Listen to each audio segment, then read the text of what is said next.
Welcome to the Deep Dive. Today we're looking into a case that, well, it absolutely gripped an entire nation. We're talking about the 2016 murder of Wayan Mirna Salihin in Indonesia. It's a story that starts with something so ordinary, a coffee between friends, but spirals into this massive public spectacle. Exactly.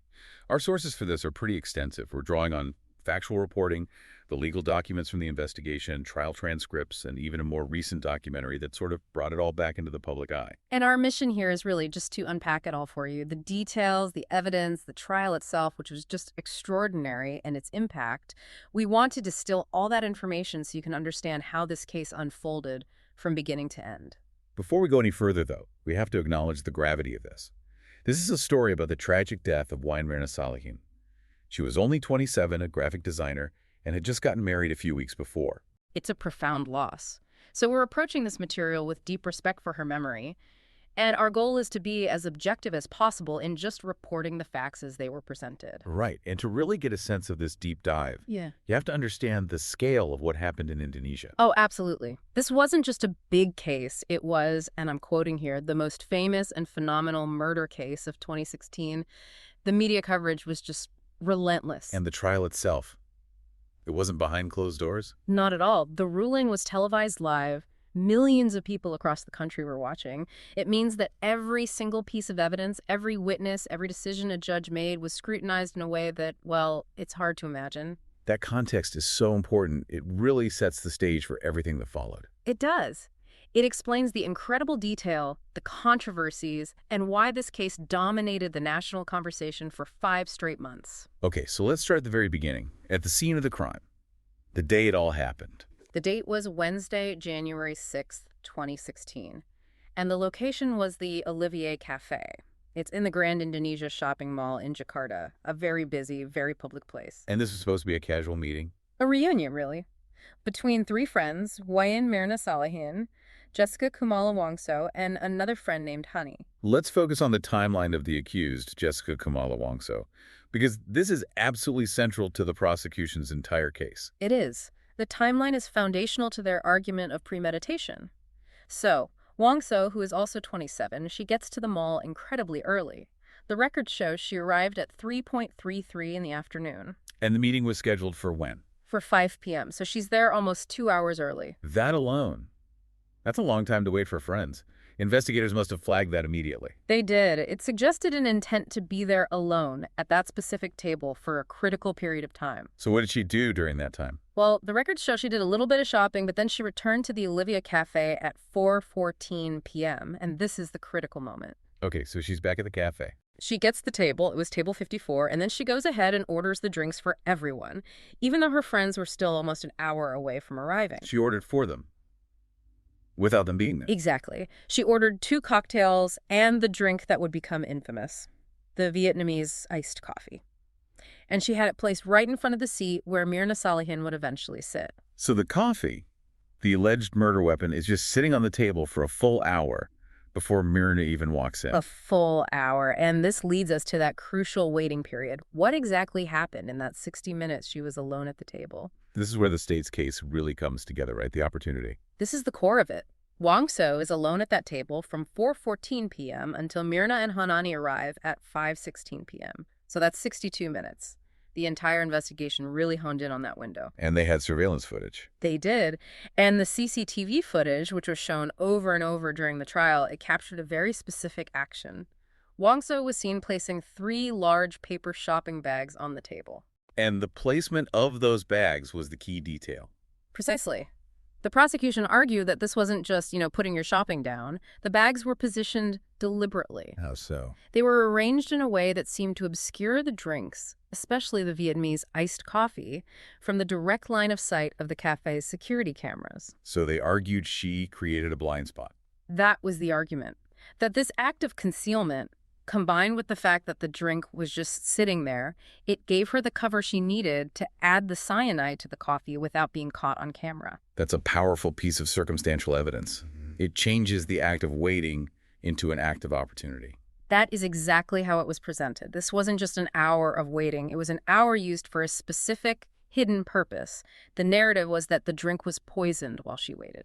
So when Mirna Salihin finally arrives at 5.16, the trap is already set. The coffee is just waiting for her. She arrives with hot honey, sits down. And the sequence of events after that, it was just terrifyingly fast. It was. Mirna took just one sip of the coffee. Her reaction was almost instantaneous.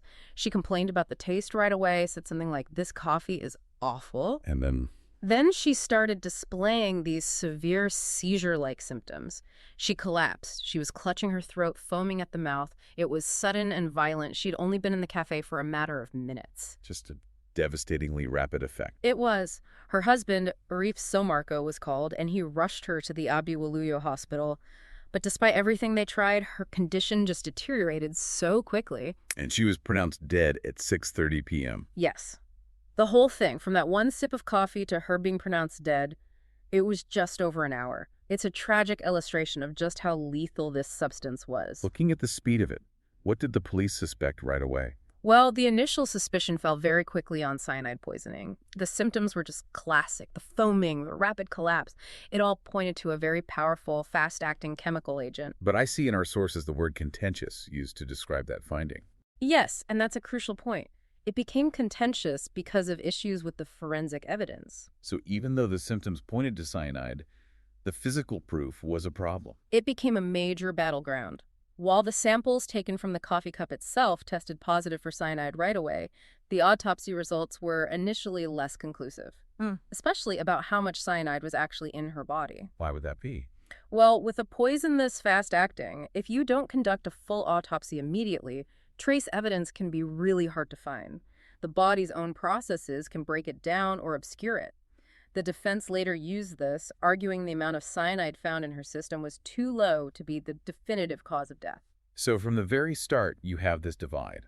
Strong circumstantial evidence on one side and a debate over the hard forensic proof on the other. Exactly. But the police, they acted quickly. They had Wongso's actions, the timeline, the reaction to that specific drink, and the cyanide in the cup. That was enough for them to build their case. Which moves us into the investigation itself. The police had a suspect and a theory, but they needed to build a solid case. And they had to move fast, with all the public attention. The first big step was the forensic analysis of the body. The autopsy was done 4 days after her death on January 10th. And while the cyanide levels were debated, was there anything else from the autopsy that the prosecution could use? Yes, there was one key piece of physical evidence. The report stated that evidence of bleeding was found in Salihin's stomach. And why was that so important? Because cyanide, particularly potassium cyanide, is a corrosive agent. When it hits the acid in your stomach, it can cause chemical burns. That bleeding was tangible, internal proof of a chemical assault inside her body. It strongly supported the idea that she'd ingested a corrosive poison just before she died. So even if the defense could argue about the amount of cyanide elsewhere, the damage to the stomach was direct physical evidence of poisoning. It provided a necessary link, and that finding, combined with everything else they had, the timeline, the CCTV footage, it gave the police enough to formally press charges. And that happened very quickly. Less than a month after the death, on January 30th, 2016, Jessica Kumala Wongso was charged with premeditated murder and taken into custody. But this investigation wasn't just confined to Jakarta, was it? It went international. It did, and this Australian connection became absolutely pivotal to the case. They reached out to the Australian Federal Police, the AFP. They did, and the AFP's cooperation was crucial. They weren't just looking at what happened in the cafe anymore. They were digging into Wongso's entire history in Australia. What kind of information did the AFP provide? They handed over confidential files. These weren't just routine records. They included documents about Wongso's psychological state and past incidents. It allowed the Indonesian police to build a behavioral profile. They were looking for a motive, a reason why a friend would do this. Exactly. They were looking for a history of volatility or resentment or manipulation that could explain such a calculated act. And what was in those files that proved to be so damaging? The most critical piece of information was a specific restraining order that had been issued against Wongso by an ex-boyfriend in Australia, a man named Patrick O'Connor. A restraining order. Yes. And that was significant for two reasons. First, it documented a history of what was seen as volatile or harassing behavior. But second, and more importantly for the case, it introduced the very person the court would later identify as being at the center of the motive for this murder. So the investigation was working on multiple fronts. You have the physical evidence from the autopsy, Circumstantial evidence from the café. and now this psychological context from an international police force. Yeah. It's an incredibly comprehensive strategy. It is. It allowed the prosecution to build a complete narrative. Wongso had the opportunity, she had the means, and now they believed they had the motive rooted in her past in Australia. Of course, her lawyer at the time, Yudi Wibowo, denied everything. He did. He maintained her innocence from the start and focused on attacking the forensic evidence, especially the questions around the cyanide levels. But the combination of all these elements was enough to bring the charge of premeditated murder. And that set the stage for the trial, which became something else entirely. It wasn't just a trial, it was a national event. The trial began on June 15, 2016, and as you said, it wasn't a quick affair. Not at all. It was an endurance test. It went on for nearly 5 months, 135 days. And the exposure, because it was broadcast live on national TV, was total. It was described by everyone as a national spectacle. You have to think about what that does to the process. The judges, the lawyers, every single witness. They're all aware that millions of people are watching their every move. It puts immense pressure on everyone. And it means the narrative, the story being told, becomes just as important as the facts. The public was reacting in real time to testimony, to the demeanor of the accused. So a lot of the testimony focused on Wongso's character and state of mind. A huge amount of it did. The prosecution needed to reinforce the idea that this was premeditated, that it came from a place of deep resentment, not some impulsive act. And some of the most powerful testimony came from Mirna's own family. It did. Mirna's twin sister, Sandy Salihin, gave very emotional testimony. She told the court that after Mirna's death, Wongso had sent her news articles about poison. About poison specifically. Yes. The prosecution used that to paint a picture of suspicious behavior. It suggested either a strange fixation or a clumsy attempt to act like she was also trying to figure out what happened. And what was Wongso's explanation for that? She maintained her innocence. Her defense was that she was just confused and devastated by her friend's sudden death and didn't suspect anyone. She tried to frame her actions as grief, not guilt. But the character attacks went deeper, and again, the Australian connection came back into play. It did. The testimony about her having a dual personality became a massive headline. Who gave that testimony? A former colleague of Wongso's from Australia, a woman named Christy Louise Charter. Her testimony was a cornerstone of the prosecution's character assessment. And she said Wongso had two personalities. 2 sharply contrasting personalities, yes. She described Wongso as someone who could be one way on the surface, but underneath was this other, much darker persona. What were the specifics of that? How did she describe this darker side? Charter characterized Wongso as someone who was highly manipulative, who would do things to gain sympathy and attention from people. Critically, she testified that Wongso would become very angry if the attention could not be gained. So she's painting a picture of someone whose emotional stability depends on controlling how others see her. Precisely. And that testimony was the bridge. It connected the behavioral patterns mentioned in the AFP files to the prosecution's theory of motive. If Wongso was someone who reacted with extreme anger when she felt slighted or ignored, then the idea of her acting out of revenge becomes much more plausible to a court. It connects the psychology to the crime itself. Exactly. It helped validate the idea that she was capable of this kind of cold, calculated act against a friend who she felt had wronged her. So after 5 months of this, Yeah. of forensic experts debating, of character witnesses, the court finally reached a verdict. On October 27, 2016, the verdict was delivered, again, on live television. Jessica Kumala Wongso was found guilty of the murder of Wayan Mirna Salihin. And the sentence. 20 years in prison. And critically, the court laid out a specific motive. This wasn't left ambiguous.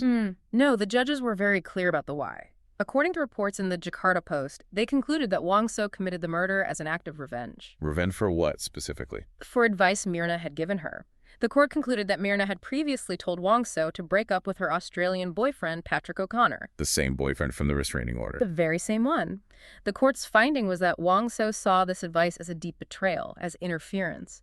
She harbored resentment over it, and this meticulously planned poisoning was her retribution. So the AFP files really did provide the foundation for the motive. It all came full circle. It closed the loop for the prosecution and for the court. They had the opportunity, the means, and now an explicit court-sanctioned motive. But even with a guilty verdict, that wasn't the end of the legal road. No, not at all. A 20-year sentence was always going to be appealed. Wongso's legal team immediately began that process. How did those appeals go? Her first appeal to the Jakarta High Court was rejected. They upheld the original verdict. So the case then went to the highest court in the country, the Supreme Court. For what's called a cassation appeal, right? Right, and that's not a full retrial. The Supreme Court basically reviews the case to see if the law was applied correctly by the lower courts. And the Supreme Court's decision. On January 11th, 2018, a panel of 3 judges unanimously turned down her final appeal. That was it. The conviction and the 20-year sentence were legally final. So at every level of the Indonesian judiciary, the conviction stood. Legally, the case was closed. But as we know, the public conversation continued. And then we have the most recent major update in the case. Her release. Yes. After serving about 8 years of her sentence, Jessica Kumala Wongso was released on parole. That was on August 18th, 2024. And that release came after the whole case had been thrust back into the public consciousness by a huge documentary. A huge documentary. On September 28th, 2023, Netflix released Ice Cold, Murder, Coffee, and Jessica Wongso.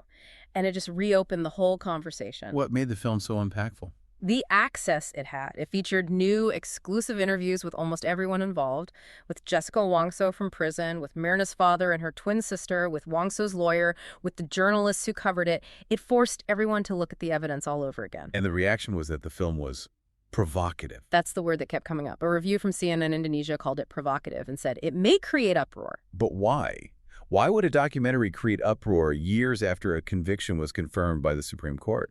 Because the uproar wasn't just about the tragedy of the murder itself, it was about the film's depiction of the Indonesian justice system. Ah, so it tapped into a broader anxiety. Exactly.